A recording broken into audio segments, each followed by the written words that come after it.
Lotte de Beer es una directora artística joven de Holanda que está revolucionando un poco el mundo escénico de la ópera, proponiendo montajes que acerquen mucho el género a los jóvenes. Le vamos a preguntar un par de cosas sobre este montaje atrevido de Le Péché de Perles. How are you? I'm good, thank you. The public was really reacting in favor and on the contrary. Yeah. How did you feel?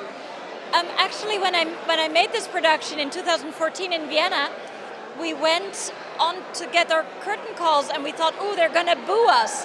And then actually they said only bravo. And now we thought, oh, we know how the show's going to go. And suddenly they booed. So I was a bit surprised. But it's good that art is not only consumed as something good. It's good that it brings controversy. So maybe it will stir thoughts and emotions. It's really, it fits so well, the story, with the reality. How did you realize that this story would be so attractive for this gender of television? It was two things, actually. I think it's very much a story that features a group of people, the chorus, and they start by electing a leader. So I thought, in a way, it's about democracy and about how democracy can go terribly wrong in the end, where they kill their leader. So I thought it should be a story about democracy. And if you look at our democracies now, it's a media hype. You know, whoever does best on television wins.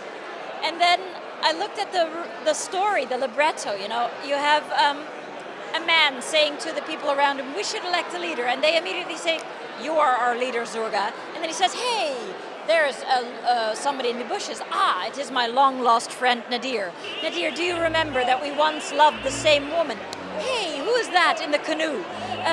So the storyline is so random that I thought it would be good to get a really bad TV show that has a bad created storyline, but with real people, with real emotions, because the music is really good and tells the deepest emotions of three lovers. But how do you think it works, this bad product of TV with this amazing music? Well, I think the music was really written as entertainment. I think you hear that. It's juicy, it's funny, it's sexy. It's not meant for, interesting kind of thing. And you just hear that the music is so much better than the libretto. The librettist said, oh, had we known that the music would have been so good, we would have thought a couple times more about the storyline. But I think I wanted a tool which would really show people in their deepest love, and also a story that is kitschy and oriental in a bizarre, stupid way, so that it matches all elements of the piece.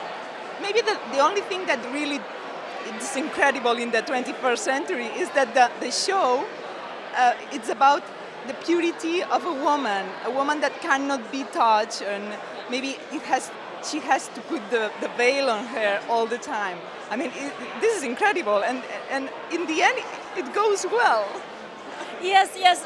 Actually, we had a TV show in Holland called 90 Days Without Sex, and it was people vowing that they would not have sex. There's also Temptation Island, where couples are mixed, and so using this oath and saying until death, you know, you have to promise this. It felt like a theme that TV would use. Tell me, how does it work for you, this approach to the young generation, to the gender of opera? I think we don't have to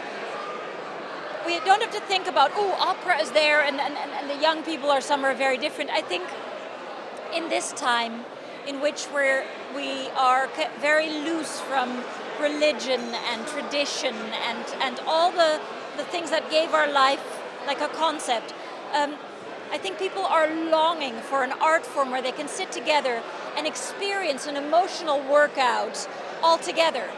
I think it's, what theater does, giving people a catharsis, feeding the brain, feeding the heart, feeding the underbelly. is exactly what we need right now. And I think populist politicians feed into that hunger. And I think we, as the opera, can do it much better. So I think what we need to do is go out of these opera houses and say, hello, here we are, this is for you, and just give them the opportunity to fall in love with the art form. Which is the more beautiful thing that any young public told you about your work? It was actually when we did La Traviata at the Lowlands Festival, which is a rock festival. First of all, I had bluffed to the rock festival, like, absolutely, they're gonna love it and you have to book us, and they did. And then I thought, oh God, we are surrounded by these amazing rock groups. Will they come? And then, yes, they came. It was, black of people outside. And they went there with their beers in their hand. They were like, what's this gonna be? And then I thought, oh my God, are they ever gonna stay? And they did.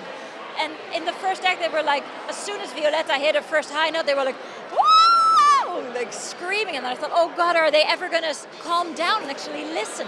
And then in the third act, you could hear a pin drop, and people were sobbing when they left. And seeing that made me think, this is a match. Young people in opera, we don't have to pretend like it's alien. They would love it if they knew it was there. So which is the opera that you really want to do, that you really want to put on the stage? Don Carlo, which I am going to put on a stage next season. Very much looking forward to that. It's a very political piece. It's about mankind in all its gruesomeness. And I very much would love to do Bohème again, La Bohème, which is a piece I started with in the small hall, and now I want to do it on the main stage. Okay, thanks a lot. You're welcome.